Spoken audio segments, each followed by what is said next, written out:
Alright, so I know that I am super late, but today we are finally checking out the Newbeedrone Hummingbird version 4. I'm super happy for this thing to be released, as this is one of my favorite tiny whoop, and it finally got upgraded. So instead of just giving you a complete brand new review, this time we're actually just going to be comparing this between the older version. This is the version 3 and the version 4. We're just going to be comparing side by side so you know what is the difference and you can decide if you wanted to upgrade. And I'll tell you it's 100% yes. Alright, let's get going. Alright, so let's start by looking at the specs. So the purple one on the left is going to be the version 3 and the green one on the right is going to be the version 4. So the most obvious thing that's going to be the same is going to be, you can see that the frame, the camera, and the propellers are going to be no difference. And for some reason, I just have zero idea why they still decide to keep the PH 2.0 plugs. Like when everybody's using BT 2.0 830 that you kind of should follow, but I don't know what happened at their factory, but it seems that the new one is still coming with the old PH 2.0 plugs. So this is something that I will probably just upgrade in the video later so you know how it was done. We're just going to be upgrading it to BT 2.0. Alright, so that's basically going to be the stuff that has not changed, and now let's actually just talk about the things that have changed, and the first and most obviously is going to be the canopy. You can see compared to the version 3, Newbeedrone have finally upgraded their canopy, which is huge, as you're now able to adjust your camera angle between -5 to 55 degrees. And I have no idea why you might want to adjust to angle -5, but maybe you can fly backwards or just look on the floor. I don't know how that actually works, but anyway, having the option is always just good. Alright, so now the next upgrade is going to be the motors. And instead of 0802 from the version 3 at 25,000 kV, the version 4 now has 0702 30,000 kV, which is going to be same as the Hummingbird race spec. So you could just consider this as a race spec just with a lot more armor. So it's going to be a little bit more beginner friendly compared to the actual race spec. That thing is just a complete pro kit. It's like, basically, if you don't know how to fly, don't buy that one. Alright, so next, let's just flip both quads over. Let's take a look at the AIO. So if you're just looking at it, you probably won't say there's a lot of difference because the design-wise, everything is mostly the same. You can see the PCB board layouts. Yeah, there's not a lot of change. But the biggest change is that their integrated VTX power, instead of the original maximum at 25 milliwatts, now it can boost up to 400 milliwatts. So yep, that's going to be a huge increase because now you can go farther without like just having to stay like in front of you. But for me, for these tiny whoops, these are just going to be flying like in my house or in front of me. I'm generally just not going to go far with it. So my suggestion is you probably should just keep your like a VTX milliwatts at 25 just so it doesn't generate much heat, and yeah, you know, that's gonna make your loop last longer. And if you really want to go far, that's when you actually adjust to 400 milliwatts. The normal case, you don't need that much power. Alright, so that's basically going to be what actually changed on the version 4. So next, I hate this cable, so we're just going to replace it to a BT 2.0. Let me show you how it's done. Alright, so next we're just going to be replacing the cable. So unfortunately, this one you do have to solder. So these are going to be the BT 2.0 plugs that you can just buy from Amazon. So they're relatively cheap. You can get a bunch for a really cheap price, about 10 bucks for a lot. Wow, these are actually shorter, but I think we should be okay since like this actually has an angle. I like these better because it's easier to unplug instead of just, you know, pull it off directly. All right, so we will have to like remove the canopy, basically the board, so it's easier to solder. So just basically unscrew these 4 screws, 1, 2, 3, 4.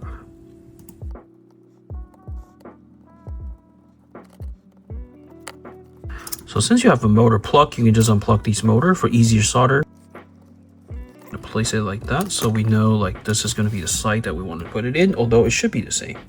So this side has to go in that side, just to remember, so you don't get a reorientation later.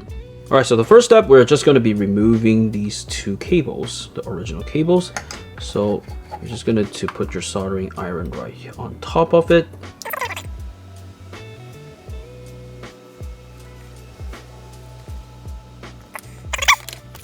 Next, we're just going to be bringing out these little cables, and just remember the blue one is going to be your plus and the white one is going to be your minus. It's going to be a little bit different than the regular ones, but yeah, it should be okay. Let's actually do it. So you actually have to solder it this way.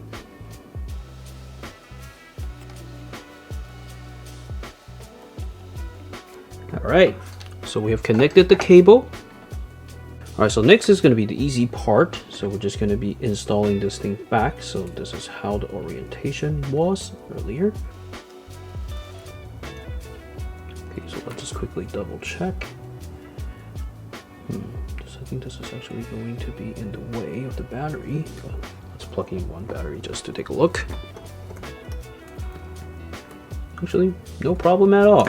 Okay, perfect. Now let's just actually put all the screws back, and we are going to be done.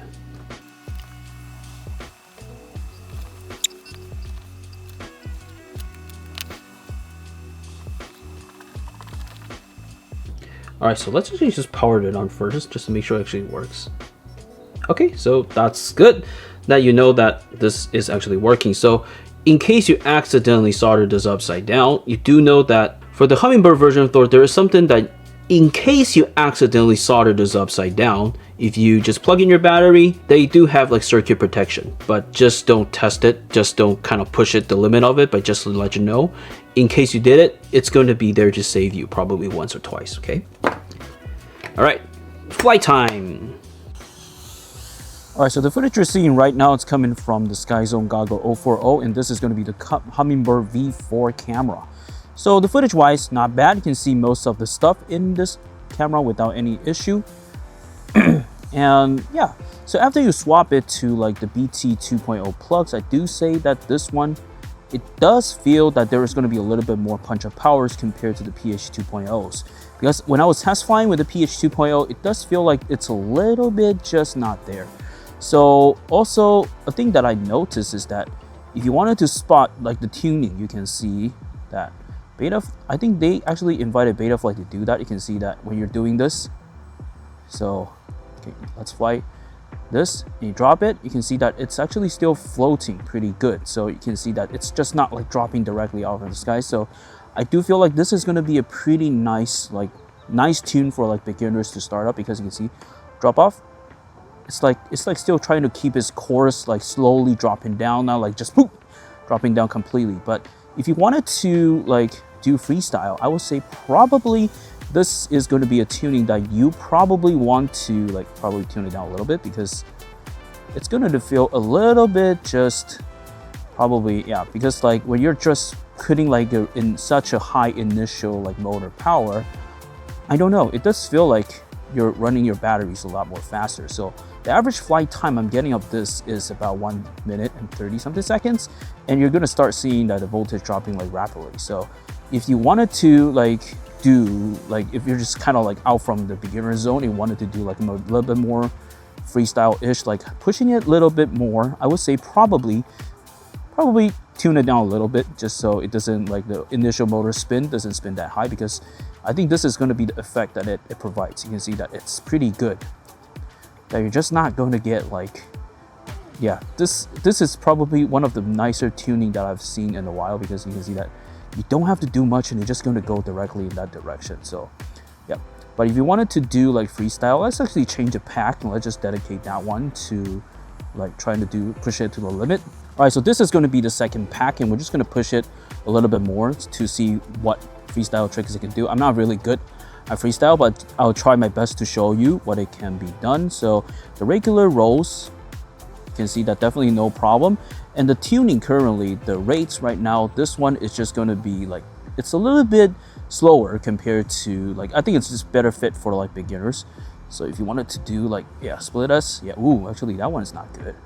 So yep, just gonna leave this here so you can see like, yeah, so when you're flipping like that, I think the rates is just not good enough for like freestyle. So you probably should tune your own rates for this one, because this one I think it's meant for like beginners, so it's kind of tuned down a little bit. But if you're just flying like this, definitely very smooth. So if you wanted to do freestyle tricks, let's actually try. Whoop. Yeah, this is definitely, the rates is definitely a lot slower for the initial ones. So yep, probably adjust to your own rates. A more aggressive rate probably is going to fix it, because yeah, this is definitely not my rate. Yeah.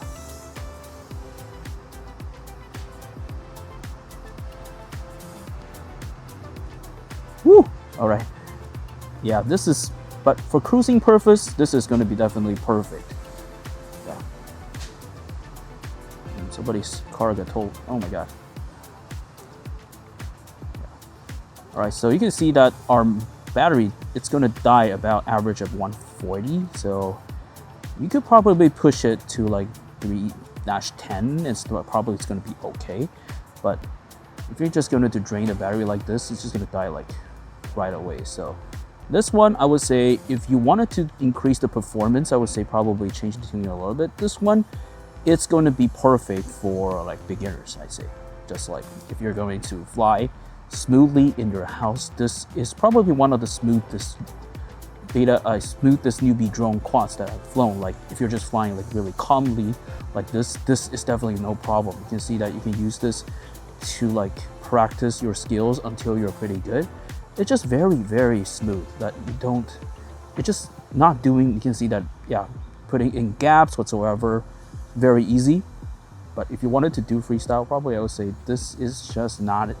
The tuning, default tuning is probably not going to be it. So, yep. Oh, whoops, we just killed the battery by accident. One eternity later. All right, so we just put in a fresh pack and now we're back in the air again. So yep, just make sure to always pay attention to your battery level and don't do it like me, because like you don't want it to die on a place that you cannot retrieve. So yep, this is definitely, I think this is going to be about it for the Hummingbird. And yep, if you wanted to check it out, I don't know like how much it's going to cost right now because of the tariff, but links are just still going to be down below. You can just go kind of like take a reference. I don't know how much it's going to cost, but yep. If you want to get this and learn from it, or if you wanted to upgrade from the old one, I do think that this is definitely worth it. That, yeah, of course, if it's all the original price, but if it's more expensive, I don't know. That's going to be something that you have to make a decision on. So, yep. Any questions or comments, please feel free to leave it down below. And yeah, please like and subscribe, and I will see you in the next one. Happy flying, and bye for now.